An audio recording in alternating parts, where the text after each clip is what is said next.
ராதே கிருஷ்ணா, ராதே கிருஷ்ணா. ஜெய் ஸ்ரீராம், ஜெய் ஸ்ரீராம்.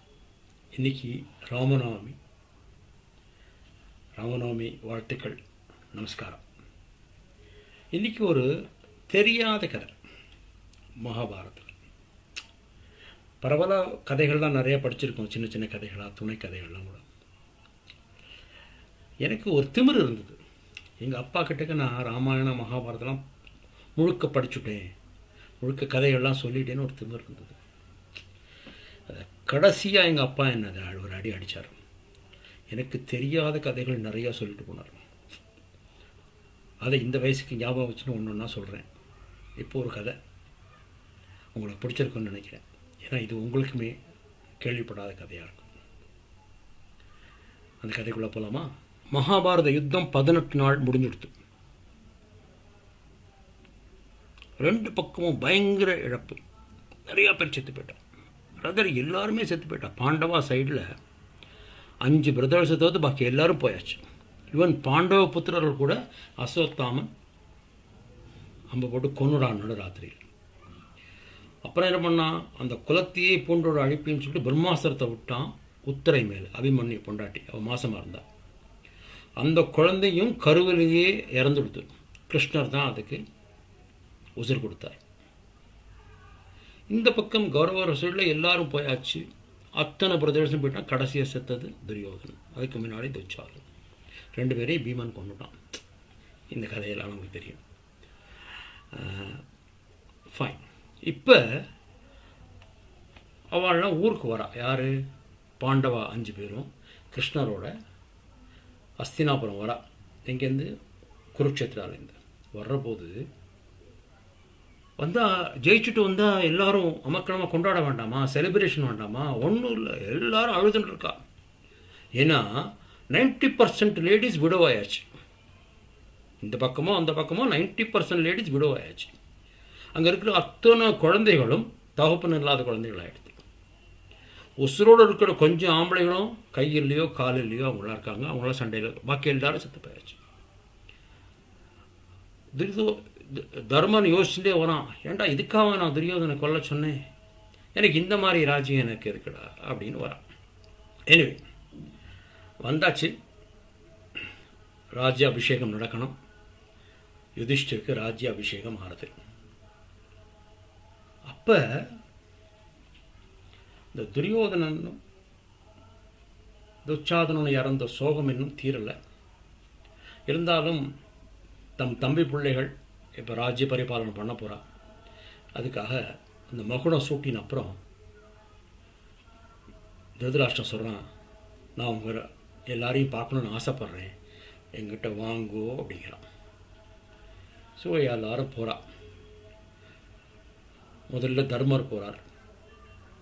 தர்மர் போய் நமஸ்காரம் பண்ணுறார். பெரும் ஆசீர்வாதம் பண்ணிட்டான். அடுத்தது அர்ஜுனன், அடுத்தது நகுலன், அடுத்தது சகாதேவன். திருதராஷ்டிரன் கேட்குறான், ஹே என்னோட அபிமானம் பீமன் எங்கே அப்படின்னு கேட்குறான். ஸோ பீமன் நமஸ்காரம் பண்ணுறதுக்கு போகிறான். அவன் போகிற டயத்தில் கிருஷ்ணர் இந்த பீமனோட கையை பிடிச்சுட்டார். கையை பிடிச்சிட்டு ஒரு நிமிஷம் நெல் அப்படின்ட்டு என்ன பண்ணுறார், ஒரு மாயை, ஒரு சிலை, அவனே மாதிரி பீமன் மாதிரியே ஒரு பலசாலியாக ஒரு சிலையை, இரும்பு சிலையை அனுப்புகிறார். அது இந்த ரோபோட் மாதிரி நடந்து போகிறது. அது போனோடனே பீமனா எனக்கு ரொம்ப பிடிச்சமான என் தம்பி பையனே அப்படின்னு சொல்லிட்டு கட்டிக்கிறான். ஆனால் மனுஷன் இல்லையா, கட்டிக்கிற போது அவன் மனசில் தோன்றுறது, துச்சாதனனை நெஞ்ச பொழந்து அந்த ரத்தத்தை குடிச்சு நீ துரியோதனை தொடையில் அடித்து நீ கொன்னுட்ட, அதுவும் குளத்துலேருந்து தேடி எடுத்துகிட்டு வந்து அடித்து கொண்டுட்டான் அப்படின்னு சொல்லிட்டு இறுக்கி கட்டிக்கிறான்.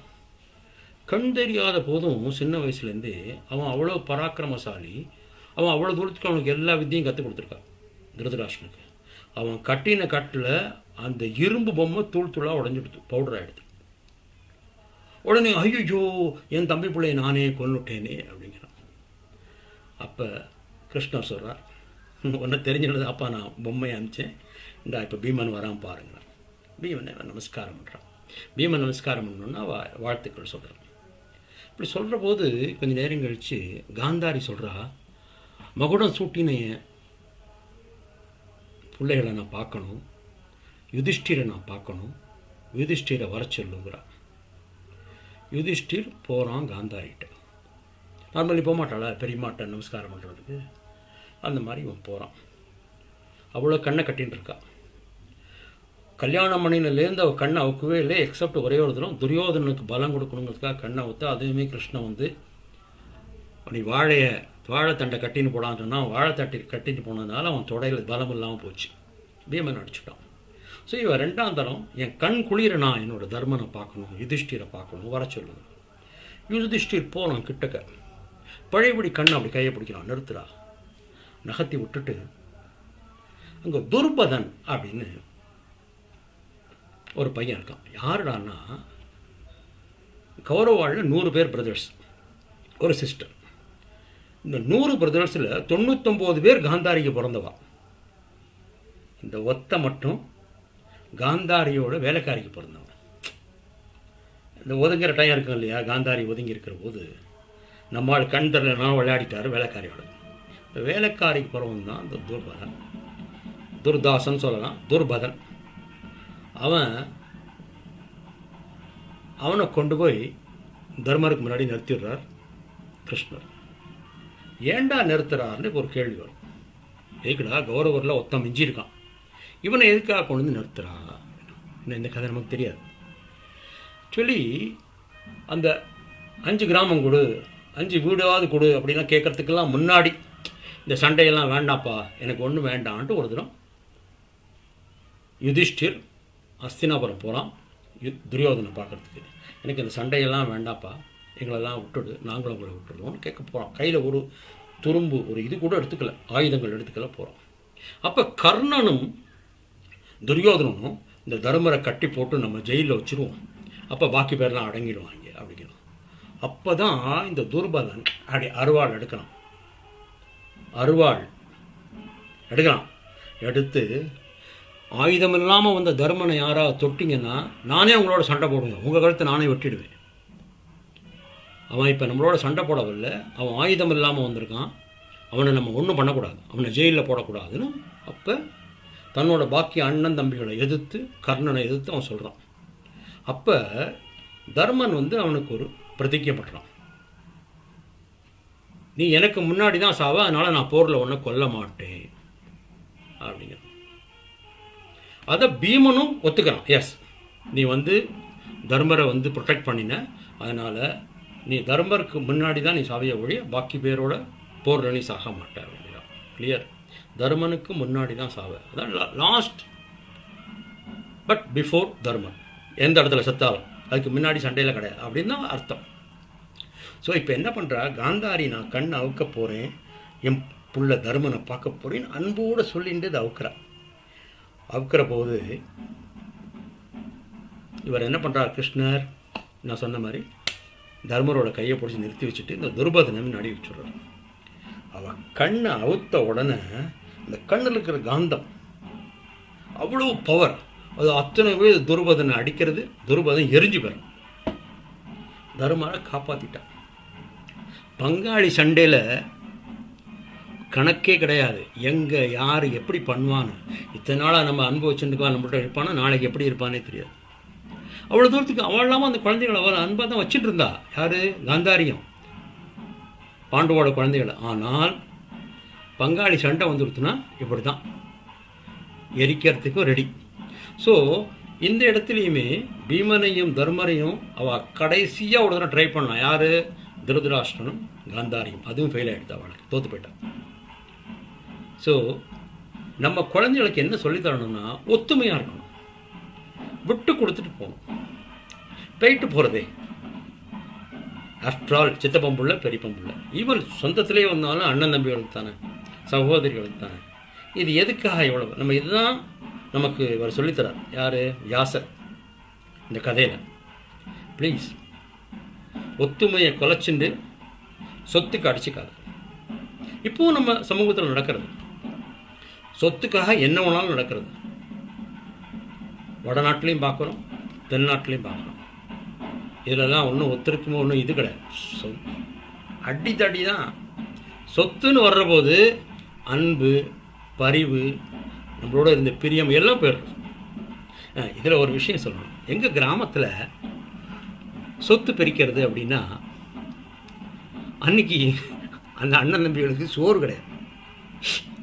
என்னடானா, சப்போஸ் ஒரு எக்ஸாம்பிள் சொல்கிறேன். இப்போ நானும் என் தம்பியும் பாகம் பிரிச்சுக்க போகிறோம் வச்சு. எங்கள் அப்பா வச்சுட்டு போன சொத்தை நாங்கள் 2 பேரும் பிரிச்சுக்க போகிறோம். இது எக்ஸாம்பிள். எங்களுக்கெல்லாம் சொத்தெல்லாம் இல்லைப்பா.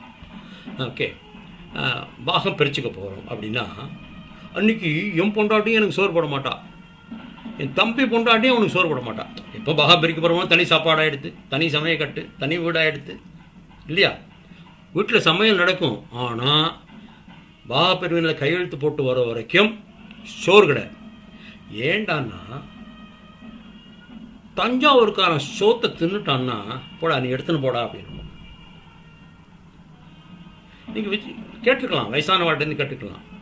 வயிறு ரொம்ப எடுத்துனா தஞ்சாவூருக்காரன் நீ எடுத்துக்கடா, தம்பி எடுத்துக்கோமா, தம்பி அண்ணன் எடுத்துன்னு விடுமா.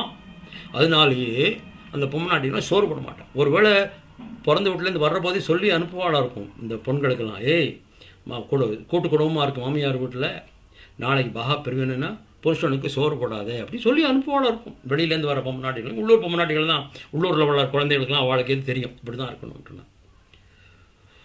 ஸோ இந்த மாதிரியெல்லாம் ஒரு பிரிவினை, ஒரு மனஸ்தாபம், சின்ன சின்ன மனஸ்தாபங்கள், அதனால பாகம் பிரிகிறது, சொத்துக்கு அடிச்சுக்கிறான்.